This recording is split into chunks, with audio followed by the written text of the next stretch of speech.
Des moments avec Dieu avaient un temps de réflexion pour chaque jour. 25e mars. Appelez les pêcheurs. Et le maître dit au serviteur, va dans les chemins et le long des haies, et ceux que tu trouveras, contrains-les d'entrer, afin que ma maison soit remplie. Luc 14e, 2-3.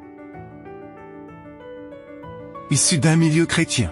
Il aimait tellement ce fouet qu'il est devenu pasteur, ses messages étaient toujours très durs. Envers les pécheurs qui s'élèvent contre l'avortement, l'homosexualité et d'autres péchés que Dieu condamne également. Il disait que ces pécheurs iraient en enfer s'ils ne se repentaient pas. Et ses sermons brûlaient lorsqu'ils sortaient de ses lèvres. Mais un jour, son fils est venu le voir et lui dit « Papa, je suis que... » Il était perplexe et ne savait pas comment réagir. Un autre jour, sa fille lui dit « Je vais divorcer que j'ai encore. » Il est resté sourd. C'est alors que sa vie ministérielle a changé. Il a changé, avoue-t-il. Parce qu'il ne se plus consacrer laissant sur des pécheurs, mais a été considéré comme ses enfants. Il a vu en eux comme une drachme perdue dans les ordures de la maison. Une pièce de monnaie précieuse comme si elle appréciait qui lui donne des occasions de se repentir.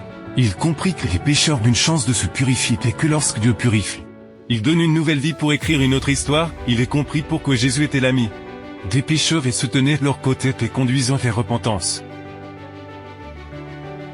C'est le paria, le publicain et le pécheur, le méprisé des nations, que le Christ a appelé et que sa tendresse a poussé à venir à lui. La seule catégorie de personnes qu'il n'a jamais voulu favoriser était celle qui s'enflait d'orgueil et méprisait les autres.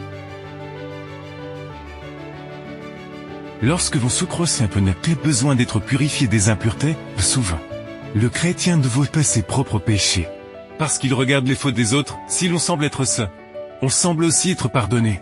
S'il n'a jamais été pardonné, c'est parce que ces vies n'ont pas été données au Christ. Dieu continue d'appeler des pécheurs, dont nous pourrions dire comme l'apôtre Paul que je suis le premier. Mais si nous nous cachons dans notre concept de fausse religion, avec une fausse sainte dont nous savons qu'elle n'est pas réelle, alors nous sommes plus perdus que ceux qui ne connaissent pas encore le Seigneur. Et Dieu continue de nous appeler avec de nouvelles invitations et d'autres opportunités. Il nous considère toujours comme des enfants de valeur, mais nous devons coopérer, vous être trouvés. Alors que sachant que c'est la grâce de Dieu qui nous a donné la liberté, nous pouvons considérer les autres pécheurs comme des fils que Dieu recherche pour son royaume.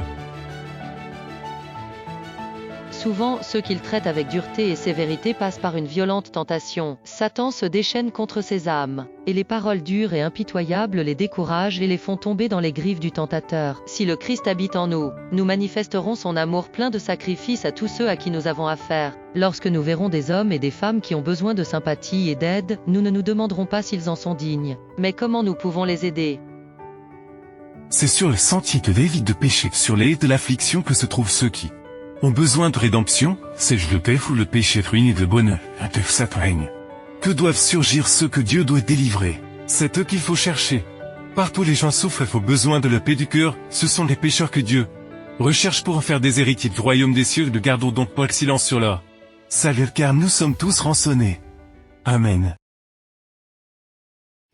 Merci pour écouter cet audio. Nous vous invitons à partager avec votre. Contactez et visitez le site web. biblewell.com